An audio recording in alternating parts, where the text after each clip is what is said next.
Good evening. आज हम लोग एक वीवीआई सीरीज जो आप जिसका बहुत दिनों से मांग कर रहे थे, आज हम उसी वीडियो को लेकर के आए। एसएसटी पेपर में बहुत सारा प्रश्न रहता है। क्या सारे प्रश्न को याद करना एग्जाम की दृष्टि से ज्यादा नहीं हो रहा है क्या?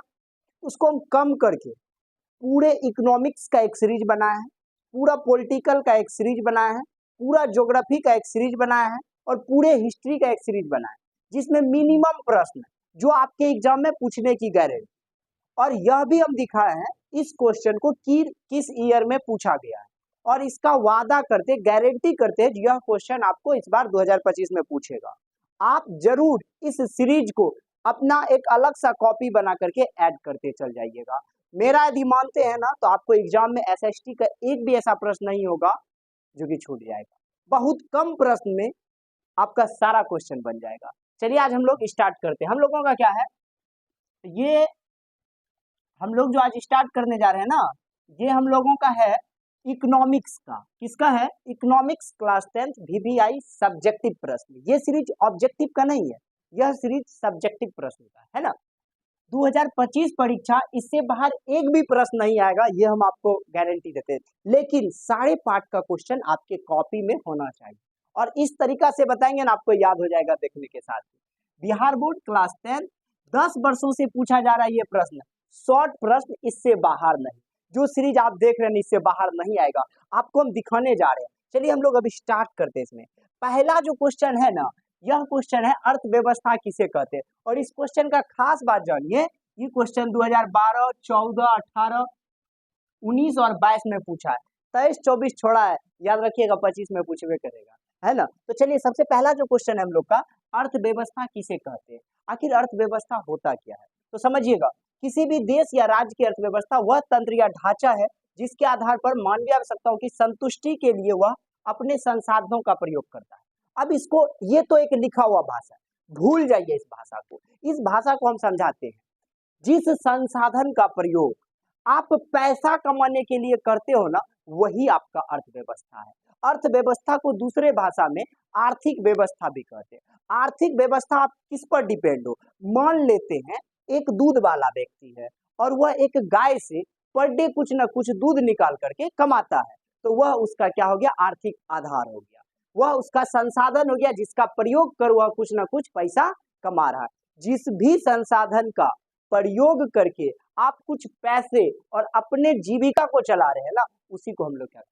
अर्थव्यवस्था कहते हैं। क्या कहता है? किसी भी देश या राज्य की अर्थव्यवस्था वह तंत्र या ढांचा है जिसके आधार पर वह मानवीय आवश्यकताओं की संतुष्टि के लिए वह अपने संसाधनों का प्रयोग करता, ना कि दूसरे के संसाधनों का। हम एक शिक्षक है ना, हम अपना एक सेंटर बनाए हुए, हम इस संसाधन का प्रयोग करके, मार्कर का प्रयोग करके, बोर्ड का प्रयोग करके हम कुछ पैसा हो जाता है, जिससे मेरा घर परिवार चल जाता है, हम अपना संतुष्टि कर लेते हैं। तो अर्थव्यवस्था समझ में आया ना। अर्थव्यवस्था किसी भी देश या राज्य का वह तंत्र या ढांचा है जिसके आधार पर मानव अपनी संसाधनों का प्रयोग करके अपने आप को संतुष्ट करता है, उसी को क्या कहते हैं? अर्थव्यवस्था कहते हैं। अब आ जाइए क्वेश्चन नंबर 2। क्वेश्चन नंबर 2 है मिश्रित अर्थव्यवस्था क्या है। मिश्रित अर्थव्यवस्था कहते हैं किसको? तो सबसे पहला बात समझिएगा, मिश्रित अर्थव्यवस्था जो है ना, अर्थव्यवस्था का ही प्रकार है। अर्थव्यवस्था 3 प्रकार का होता है। एक अर्थव्यवस्था है पूंजीवादी अर्थव्यवस्था, एक अर्थव्यवस्था है समाजवादी अर्थव्यवस्था, और तीसरा में आता है मिश्रित अर्थव्यवस्था। समझिएगा तीनों को। अर्थव्यवस्था का ही यह प्रकार है, पूंजीवादी, समाजवादी और मिश्रित। पूंजीवादी क्या है? जिसमें सारे चीज का मालिक केवल एक व्यक्ति हो, यानी कोई प्राइवेट व्यक्ति जब मालिक बनता है ना, तो ऐसी व्यवस्था को पूंजीवादी व्यवस्था कहते हैं। समझ में आ गया कि नहीं आ गया? अब आ जाइए समाजवादी। समाजवादी व्यवस्था में क्या है? जिस देश या राज्य के संपत्ति का मालिक सरकार हो या निजी व्यक्ति के पास ना हो, समाज के हर एक व्यक्ति उस पर राज करे। जैसे अपना सरकारी स्कूल कोई भी पढ़ सकता है, समाजवादी व्यवस्था का प्रतीक। सरकारी हॉस्पिटल कोई भी इलाज करा सकता है, समाजवादी व्यवस्था का प्रतीक है। अब देखिए पूंजीवादी क्या हो गया? प्राइवेट स्कूल आप पढ़ पाओगे तो आप यदि पढ़ोगे तो उसमें कुछ दोगे, सब नहीं पढ़ सकता है तो हो गया पूंजीवादी। समाजवादी क्या हो गया? सब लोग जा सकता है बिना पैसा का, बिना कुछ का। तो पूंजीवादी और समाजवादी को समझ गए ना। तो मिश्रित तो यही दोनों को मिला दीजिए, जहां सरकारियों व्यवस्था हो और जहां प्राइवेटो व्यवस्था हो, उसको क्या कहते हैं, पूंजीवादी मिश्रित अर्थव्यवस्था। तो भारत में मिश्रित अर्थव्यवस्था, यहाँ सरकारी व्यवस्था भी है और प्राइवेट व्यवस्था। क्या कहता है, मिश्रित अर्थव्यवस्था वह अर्थव्यवस्था है जहां उत्पादन का साधन का स्वामित्व सरकार तथा निजी व्यक्ति के पास हो, दोनों के पास हो, सरकारियों हो प्राइवेटो हो। हाँ, होता है। यह अर्थव्यवस्था वास्तव में पूंजीवाद और समाजवाद के बीच का रास्ता है। भारत में मिश्रित अर्थव्यवस्था है। बस इतना लिखना है, 2 नंबर आपका पॉकेट में मजाल को काट लेगा। तो मिश्रित अर्थव्यवस्था पूंजीवादी और समाजवादी व्यवस्था को ही मिला करके बनाया गया है। तो अर्थव्यवस्था 3 प्रकार का हो गया, पहला पूंजीवादी, दूसरा समाजवादी, तीसरा मिश्रित अर्थव्यवस्था। शायद याद हो गया होगा आपको। चलिए अब हम लोग नेक्स्ट क्वेश्चन को देखते हैं। आज का क्वेश्चन नंबर 3, आज का क्वेश्चन नंबर 3 बड़ा इंपॉर्टेंट है। यह किस किस ईयर में पूछा, आय से आप क्या समझते हैं, आखिर आय क्या है समझते हैं। यह 2015, 16 और 23 में पूछा गया। 2 नंबर आप इसमें भी देख लीजिए और आपको पूछा जाएगा। आय क्या होता है समझिए, यदि आप कोई काम कर रहे हो, यदि आप कोई काम कर रहे हो और उस काम के बदले में आपको कुछ मिल रहा है, तो उसी को हम लोग क्या कहते हैं, आय कहते हैं।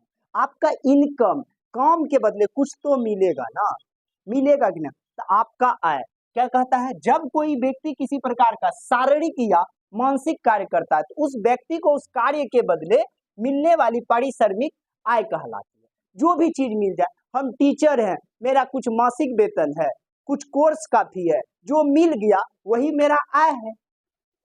आय 2 प्रकार से, एक मानसिक, मानसिक कार्य के बदले मिलता है, और एक शारीरिक के, मजदूर जो मजदूरी कर रहा है ना, वो शारीरिक परिश्रम। मानसिक, डॉक्टर का पैसा मानसिक हो गया। तो आप समझ गए होंगे, जब कोई व्यक्ति किसी प्रकार का शारीरिक या मानसिक कार्य करता है, तो उस व्यक्ति को उस कार्य के बदले मिलने वाली पारिश्रमिक आय कहला। आय एक मापदंड है जिसके आधार पर किसी देश की आर्थिक व्यवस्था की स्थिति का आकलन किया जाता है। मतलब आय से पता चलता है यह देश विकसित है कि विकासशील है कि कुछ नहीं है, मुर्दा देश है, ये सब पता चलता है। तो आय क्या है, किसी व्यक्ति के कार्य के बदले मिलने वाली राशि है। समझ में आ गया होगा। अब हम लोग क्वेश्चन पे आ जाते हैं, प्रति व्यक्ति आय। यह क्वेश्चन केवल और केवल 2016 ईस्वी में पूछा गया, लेकिन खास प्रश्न है। समझ में आ गया कि नहीं गया। क्या कहता है, प्रति व्यक्ति किसी भी देश या किसी भी राज्य या किसी भी क्षेत्र, किसी भी देश या राज्य की कुल आय में जितना उस राज्य का पूरा इनकम है, टोटल इनकम में जनसंख्या से भाग देने पर जो भागफल प्राप्त होता है ना, उसी को प्रति व्यक्ति आय कहते हैं। फिर से समझिएगा, आय होता है ना, राष्ट्रीय आय कह दीजिए, राजकीय आय कह दीजिए। फिर से इसको अपना भाषा में समझिए। किसी घर का आय है टोटल, मान लेते एक घर का 10,000, उस घर में है 5 व्यक्ति, 5 से उसको भागा कर दीजिए, तो जो निकल करके भागफल आ गया, मान लेते हैं एक घर का टोटल आय 50,000 है, उस घर में टोटल मेंबर 5 है, इसको इससे भागा कर दीजिए, आपको अपने आप पता चल जाएगा प्रति व्यक्ति आय क्या है। तो 5 से 10 बार में हो गया 1, 2, 3, 0, यानी एक व्यक्ति का आय हो गया 10,000 महीना। समझ में आया प्रति व्यक्ति आय क्या होता है, यानी किसी देश या राज्य के, ठीक है, टोटल आय में वहां की जनसंख्या से भाग देने पर जो भागफल प्राप्त होता है, उसी को प्रति व्यक्ति आय। अच्छा से याद हो गया कि नहीं हो गया। इसके लिए एक परिभाषा लिख दीजिएगा नीचे में, प्रति व्यक्ति आय बराबर राष्ट्रीय आय में प्रति व्यक्ति से भाग दे देना, मतलब उसकी जनसंख्या से भाग दे देना है। चलिए अब हम लोग आगे चलते हैं, नेक्स्ट क्वेश्चन कहता है वस्तु विनिमय। यह क्वेश्चन देखिए 2014, 17, 18, 20, 24 में पूछा गया है। वस्तु विनिमय क्या है, आखिर वस्तु विनिमय प्रणाली होता क्या है, व्हाट इज वस्तु विनिमय प्रणाली। समझ में आया।